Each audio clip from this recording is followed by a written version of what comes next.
our third day here in Osaka. And it's a rainy morning. Look. Hindi mo nakikita pero umuulan talaga siya. At grabe yung lamig niya. Alam niyo yun na parang alamig-lamig na nga. Actually, it's 6 degrees. Ngayong umaga, 6 o'clock din ng umaga. So, sobrang lamig. Tapos umulan pa. Eh, di ano na. Sa totoo lang guys, mas malamig pa talaga sa labas kaysa dito sa kwarto ko.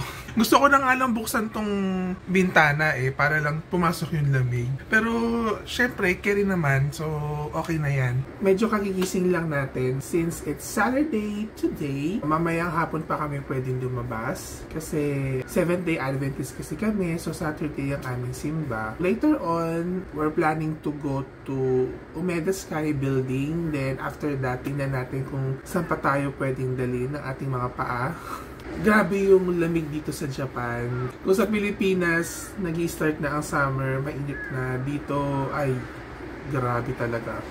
Ang lamig pa din. So later on at 7 AM, samahan niyo ako mag-breakfast. Ayun nga, gaya ng sabi ko, sobrang convenient nitong hotel na ito. Nasa Osaka City talaga siya. Ang lapit niya sa lahat, lalo na sa Dotonbori. Kung gusto niyo magstay dito sa Sotetsu Grand Fresa, mag-book lang kayo. Ayan. So maganda naman talaga siya. Pababa na kami for our buffet breakfast. Tara na at kumain na tayo dahil alas 7 na.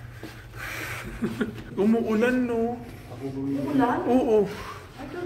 Kaya ang lamig lalo. Elevator. Actually, yung breakfast nila, buffet yan. 1,400 yen. Dahil since naka-check-in tayo sa hotel, libre yan. At takot ko pala sabihin, ang buffet nila ay 7 to 10. Pero hindi, 7 to 9:30 lang yan. Tara na, kumain na tayo. Susulitin natin itong pagkain na to dahil kahapon umalis kasi kami ng maaga. So ngayon, may time tayo para kumain. So meron silang stub dito for the breakfast. So ibibigay mo lang yan sa kanila. Ayan again, ang kanilang morning buffet which is 1,400 yen. Pero yun nga, dahil naka-check-in kami, free yan. Tara ma-try natin yung lamig sa labas. Dali. Dali. Oo. Lamig dyan. 6 degrees ngayon ma. Tara, tingnan natin. 6 degrees tapos umuulan pa. Dali. Malalabasin mo ako, nakaganito. Oo, try lang. Try lang natin. Tara. Ay, lamig. Grabe lamig. Sobrang lamig. Ang lamig. Ito na, ayoko na, pasok tayo. Dito ta. Pabalik na kami, hindi kaya ni mama yung lamig. Tara na. Ay, malamig talaga. Grabe. Bigyan na natin ang ating stab for breakfast. Ito. Yeah. Yeah, arigato. So, bago tayo pumasok, mag-a-alcohol muna tayo. Arigato. Meron kasi silang ganito, yung parang, yaman ko, ano bang tawag dito? Basta, parang stab din siya. So, ibabalik mo to pagtapos ka na kumain. Dito naman kami po pwesto, kasi yung kahapon, madilim yun, walang ilaw. So, dito naman kami. Ayan. May naka-reserve na pala doon. Dito na lang kasi medyo mas maluwag dito Dito kami so wala pa masyadong tao, maluwag siya. Medyo malayo nga lang sa buffet breakfast pero okay na yan. Yung choices of breakfast nila is almost same lang yesterday. Ito yung mga kinuha ko for today's breakfast. Nandiyan yung fried noodles, yung mackerel nila dito, grilled Spanish mackerel, ang sarap, sobra. Tapos ito sausage, hindi ko alam kung anong sausage yan. Tapos this one, yung Spanish omelette nila. Ito naman yung Japanese style omelette naman nila. This one is yung black curry. So ngayon ako nakakita ng black curry. Let's taste it later. And then of course yung corn soup. Siyempre ang Japanese rice nila, grabe. Ang sarap talaga ng kanin nila dito. And of course itong holiday Japanese rice, parang ganon. Masarap din to. Kumuha na rin ako ng yogurt at saka itong Minute Maid. So this is my breakfast. Grabe, ang sarap nitong curry, itong black curry nila. Ayan. Tapos ihahalo mo siya sa kanin. Yan, ganyan. Halo mo siyang ganyan. Ang sarap, promise. Kaling ulam. Tapos sasama mo pa ng mackerel. Actually, itong fried noodles nila, ang sarap din ito. Yung Japanese style omelette nila, Sarap yan. Tapos tong yogurt nila, ayan. Nilagyan ko lang ng mga fruits. Manangalit. Masarap din and tama lang yung asin. Nagko-complement naman sa mga fruits. Until now, umuulan pa din. Pero yung ulan naman hindi naman malakas. Ambon lang. At ang lamig niya, ang lamig kasi nung hangin. 6 or 7 degrees ngayong tanghali. Kakain muna kami, tina mama, ng lunch. Doon sa nakita namin kagabi na puro fish. At mura lang siya. Buti na lang, nagpapahiram ng payong ang hotel. Kaya ayan, meron silang payong na transparent. Ito yung sinasabi namin, kakainan namin na puro fish. Ayan siya. Siyempre, hindi ko na maintindihan kung ano nakalagay dyan, di ba? Puro isda siya. Which is, pabor sa amin kasi may namin sa isda. Ito yung way ng pag-order nila. Since may English naman, siyempre, English tayo para maintindihan natin. Ayan, oh, please wait daw. And then, what happened? Ayun, nakita ko na. Fish dish, meat dish. Ayan, so may mga side menu din pala. O, sige, sa fish tayo. Ayan. So, ayan ang mga menu. Naka-order na ako. Si mama tsaka ako, salmon. Si papa ay red fish. So, i-place na natin yung order. Ayan, okay na siya. Total namin ay 2,948 kasi may tax. Okay, please order na tayo. 2,940. Your order is being processed na. Thank you so much. Sana sa Pilipinas, ganito na rin. Parang mas gusto ko yung ganitong way ng pag-order. Ang ganda ng baso nila dito. May mga Japanese characters. So, ayan yung kay mama, yung salmon char grilled na thick koho. O, yan, basta yun na yun. Ito naman yung kay papa na red fish. Parang hindi naman siya red. At ito naman yung sa akin, yung char grilled coho salmon. Ayan, so sa akin kasi 2 piece. Kay mama kasi isa lang, pero mas malaki. And of course, ang ating Japanese rice. Meron din siyang parang miso soup. Ayan siya. Ito, hindi ko alam kung ano to. Tsaka this one. Tikman natin yung salmon.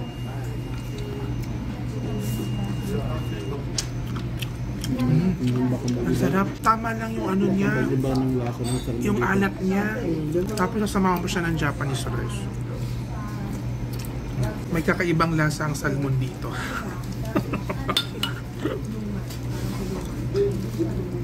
Sabi ko, ba't parang may kulay yung tubig nila? Tea pala to.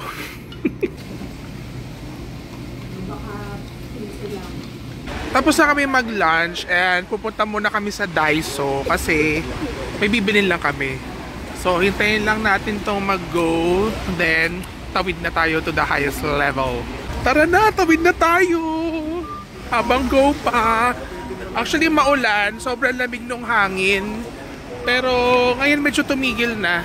Kaya hindi na ako nagpayong. Mostly, dito sa Japan, wala na halos mask din. Mangilan-gilan lang din yung nakamas. Nakakatuwa. Ako, nagmamas din naman ako, pero paminsan-minsan na lang din. Walking distance lang sa hotel namin yung Kurumon Market. At saka may Daiso rin ako nakita rito. So, tingnan natin kung makikita natin ng Daiso na yan na. Dito lang yan eh. Nararamdaman ko nandito lang yan.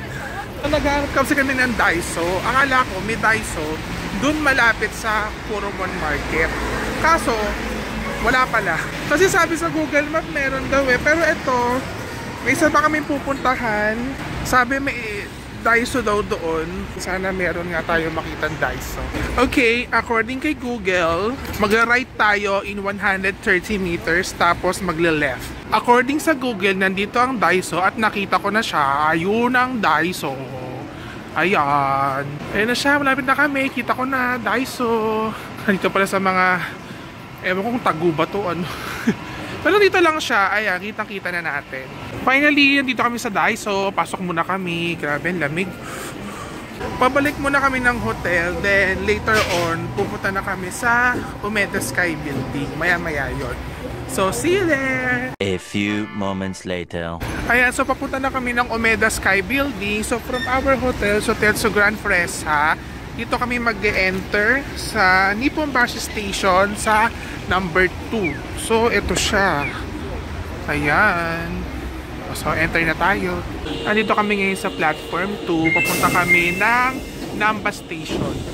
This is Senichi Main Line. So, papunta kami ng Midosuji Line. Namba Station to. So, ito yung way papuntang Midosuji. This is the Umeda Station. Palabas na kami. Naglalakad kami papuntang Umeda Sky Building. Dito kami dadaan kasi umuulan siya. Finally, nakarating na kami dito sa Umeda Sky. So, ayan siya, oh. Ayun yung escalator. So, akat kami dyan. Grabe, ang taas niya. Ito ang entrance, Fan Plaza. So, halika na. Simulan na natin umakyat. Ito na yung elevator papuntang Umeda. Ayan yung linya niya. Ito na yung elevator papunta dun sa escalator ng Umeda Sky. Ang bilis, oh. Ang bilis niya, oh. Ilang floor ba to? Ay, ang taas. Oh my God. Oh my God talaga. Sobrang taas. Ito na yung escalator na Umeda Sky. Grabe ang taas. Ilang floor to? 100 plus? 40. Daddy, it's here to look up. Daddy. Dito lang pwede na tayo. Di baka hindi tayo mag-observation Look trip. at the sky. Ito yung libre. I'm hypnotized.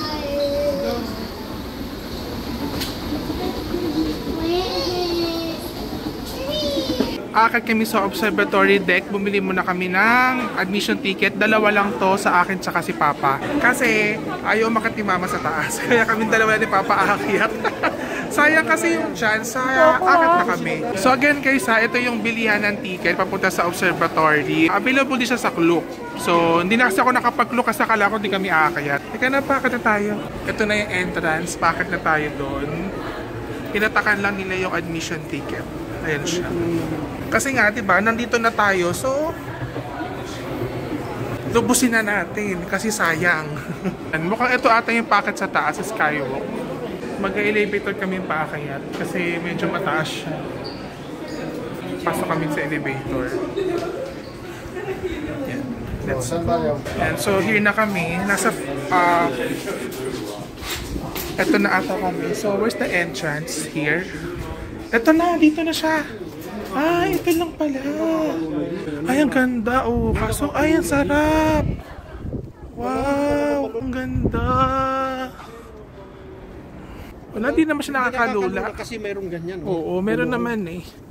Tsaka ano siya, hindi namin makita masyado yung city kasi foggy siya kasi nga maulan. Pero okay na din. Maganda dito actually siguro lalo na kapag merong sunset. Ayan, kitang-kita mo yung buong city. Hindi, actually maganda talaga pumunta rito kapag may sunset. Eh since umuulan, edi wala. So paikot lang siya. Yan, paikot lang siyang ganito. Yan, kung makita nyo, paikot lang siya. Ayun, yan, paikot lang. Yan siya. Ang ganda, oh. Dito pa ang ganda, oh. Ito ang ganda, oh. Yan. Ito, oh. So mag-picture-picture muna kami dito.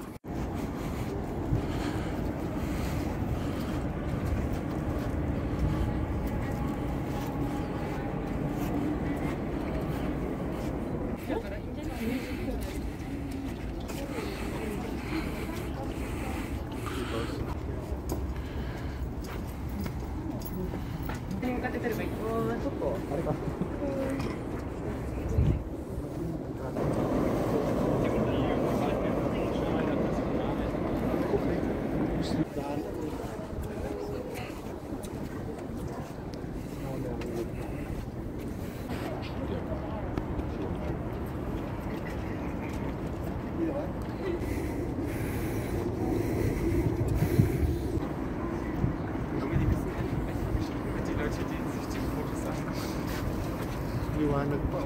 Oo.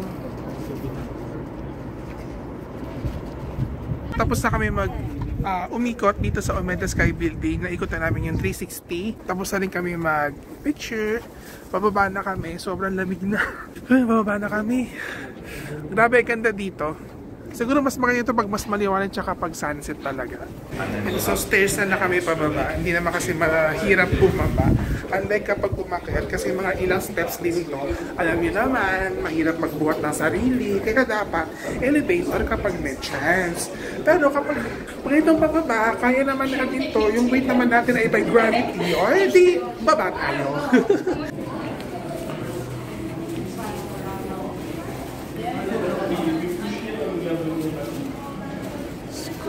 Skip naman.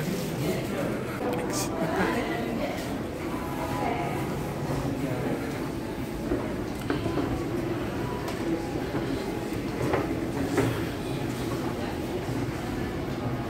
Ayun na yung 500 plus pesos. At least, okay naman kahit medyo mahal. At least na-experience naman natin yung Omega Sky. Kahit di natin masyado nakita yung pinaka-city. Pero somehow nakita pa rin naman natin, no? Pero okay na din yun. And meron din sila ditong Omega Sky Building, gallery shop. So after nyo sa taas, kung gusto nyo mamili, may mga stuff and things din sila dito, mga souvenirs, ayan.